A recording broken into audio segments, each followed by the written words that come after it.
Hey everyone, Matthew Baker here, and what I'm going to share with you in this video is how to deal with agitation and restlessness when your anxiety is really high.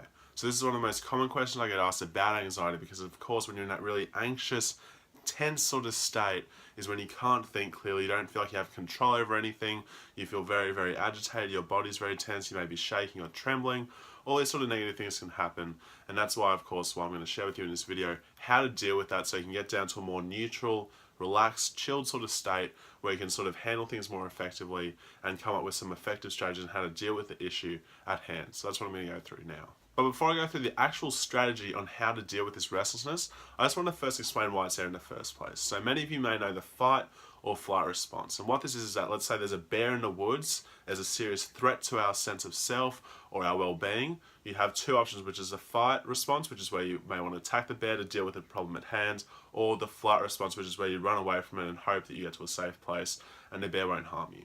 Now, what happens in this process is that there's a huge amount of adrenaline which builds up and a huge amount of cortisol. So cortisol is a stress hormone, and what it's designed to do is for you to get thrown into the situation and deal with it at hand. So for example, fight or flight.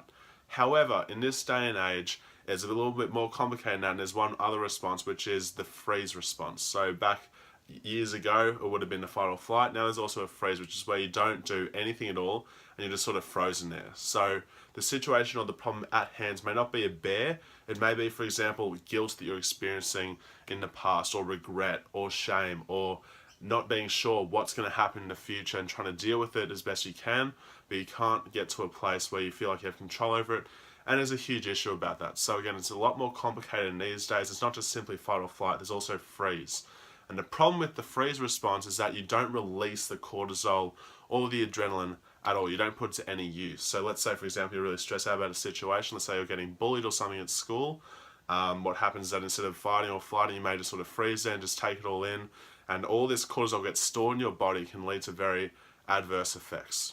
So this is much the case with restlessness. So with restlessness, you have that tension building up, you feel very, very antsy, and that's when you should know, you should be aware and make sure you make a point of knowing that this is when you're in that fight or flight response, and if you don't release that restlessness, you're going to feel a lot worse. It can lead to adverse effects, it can lead to physical sort of issues like heart disease, and all these other things in the future. So it's really important to release that cortisol, because if it builds up over time, there's a lot worse reactions that can happen, and it's also closely associated with issues like depression and anxiety. High levels of cortisol has been shown to be associated or correlated with that. So that's why it's really important to release this restless energy, and that's why I'm trying to explain to you in this video as a basic first step sort of thing.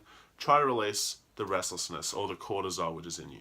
So how do you do that? First of all, I recommend physical exercise. I think this is a really, really important thing to do. So if you feel that restlessness build up, go for a walk, go for a run, go to the gym, find a sport you love to play, whether that's basketball, tennis, whatever it is, any sort of sport, any sort of activity which gets your body moving. Do that, and that way you'll get to a more neutral sort of state and you'll calm down a little bit. This is just a first response to feeling that restless sort of energy, because if you don't get rid of it, it's going to be sitting in your body, you're going to have those effects where you're going to be trembling. All those sort of things will happen until you find a way to get rid of the restless energy, or it becomes stored in your body, which again is not what we want to happen at all. So once you release that restless energy, once you release the cortisol, as a second response, I recommend problem solving or trying to deal with the situation at hand. So again, with anxiety, a lot of the tension can come from not knowing or not being able to control a situation. So what you want to be able to do is move from not being able to control it to actually controlling the situation, or at least coming to a place where you accept what you can't control and you move forward.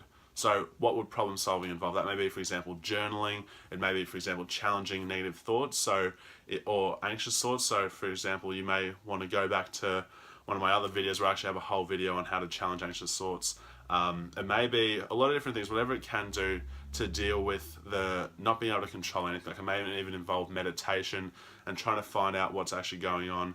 So think about all these different ways you can problem solve. It may also be talking to someone and just sort of getting someone else's feedback to bounce some ideas off, to make sure that maybe you're not seeing things from a too catastrophizing sort of lens, or you're seeing things from a realistic angle, or they may just even want to provide some insights which you haven't thought of. So try all these different techniques as a second response. So just to conclude, how to handle restless energy, how to deal with agitation. As a first response, do some physical exercise. So again, this releases the cortisol, make sure it doesn't build up. And again, this can also be used as a preventative tool. So make sure, for example, I recommend doing physical exercise at least 3 times a week, just because it's a really good habit to get into to prevent the cortisol from building up. So it's better to be proactive instead of reactive towards stress or anxiety. So that's the first response, physical exercise. The second response is problem solving and trying to figure out a solution so you have more control over the situation, as opposed to being in a state where you aren't in control and that causing the anxiety. So again, this was, for example, journaling, challenging negative thoughts. It was also maybe talking to someone, meditation to sort of try and find a solution. Whatever it is, try these different techniques to try and problem solve a way out of the situation. So thanks very much for watching this video. I really hope you found it helpful, and I'll see you in the next one. Thanks again.